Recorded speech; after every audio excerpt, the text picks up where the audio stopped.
నిన్న అసెంబ్లీలో పవన్ కళ్యాణ్ గారు మాట్లాడుతూ 15 ఏళ్లు బలంగా స్ట్రాంగ్ గా మనం గాన కలిసి ఉంటే ఆంధ్ర రాష్ట్ర భవిష్యత్తు బాగుంటుందని పెద్ద పెద్ద మాటలు మాట్లాడుతున్నాడు ఆయన. ఏమయ్యా, ఆంధ్రప్రదేశ్ రాష్ట్రానికి కాదయ్యా మీరు కలిసి ఉంటే బాగుండేది, మీ ఇద్దరికి బాగుంటదేమో, మీకు తర్వాత చంద్రబాబు నాయుడు గారికి ఏం బాగుంటదండి భవిష్యత్తు? ఈ మధ్య కాలంలో గత 22 నెలల నుంచి మీరు చేసే విధ్వంసం వినాశనం ఎంత దూరం పోతుందో మీకు అర్థమవుతుందా?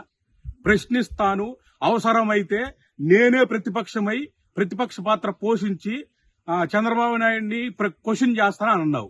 ఎక్కడ ప్రశ్నిస్తున్నావు? ఒక పక్క చూస్తేనేమో డ్రగ్స్, ఇంకొక పక్క చూస్తేనేమో గంజాయి, ఇంకొక పక్క చూస్తేనేమో బెల్ట్ షాపులు, ఇంకొక పక్క చూస్తేనేమో భూదోపిడీలు.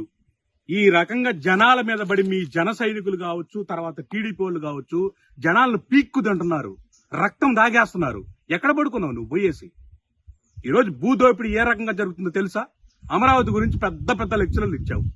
లాస్ట్ టైము 19 నుంచి 24 మధ్యలో నువ్వేం మాట్లాడావు నీకు తెలుస్తా ఉందా?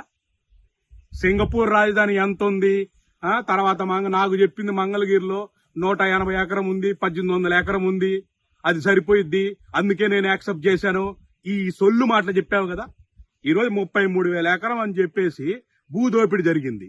సరే, ఆ రైతులకి ఏమన్నా ఇచ్చి కట్టారంటే అది లేదు. దాని తర్వాత సింగపూర్ 5,000 ఎకరంలోని కట్టారు కదా ఎయిర్పోర్ట్లు, ఇవన్నీ 5,000 ఎకరంలో అన్ని సమకూర్చారు కదా, 33,000 ఎకరం మీకెందుకు అని చెప్పి పెద్ద పెద్ద మాటలు మాట్లాడావు కదా. ఈ రోజు వచ్చేసి చంద్రబాబు నాయుడు విజన్ వల్ల ఇదంతా సాధ్యమవుతుంది. అసలు నిజంగా ఒక బాధ్యతగా ఫీల్ అయ్యే డీసీఎంఏనా నువ్వు? నిజంగా మీరు డిప్యూటీ చీఫ్ మినిస్టర్ కాదు, డిప్యూటీ చీఫ్ మినిస్టర్ నువ్వు. నిజం చెప్పాలంటే ఇంత బానిసత్వాన్ని బాధ్యతగా తీసుకొని ఈ రోజు ముందుకు పోతా ఉన్నావు. మళ్ళీ చెప్తున్నా, మీ జన సైనికులకి మిమ్మల్ని నిండా ముంచాడు ఆల్రెడీ.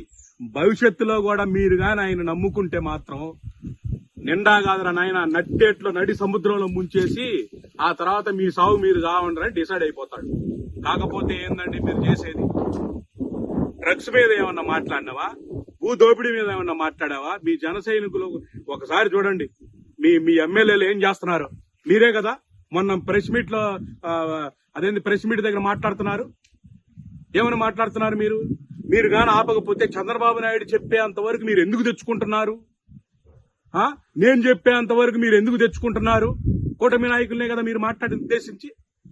సిగ్గుండాలయా కాసేపన్నా మీకు పవన్ కళ్యాణ్ గారు. ఇప్పటికైనా ఇవన్నీ మీ డబ్బా మాటలు మానుకొని కాస్తన్న జనాలకు మంచి చేయడానికి ట్రై చేయవయ్యా. బానిసత్వాన్ని పక్కన పెట్టి కాస్త కోస్తో మీ కుటుంబం పేరు, మీ అన్నగారికి ఉన్న ఆ కాస్త సినిమాల్లో ఉన్న పేరు నిలబెట్టుకో. మరీ దారుణం అయిపోయావు నువ్వైతే. Thank you.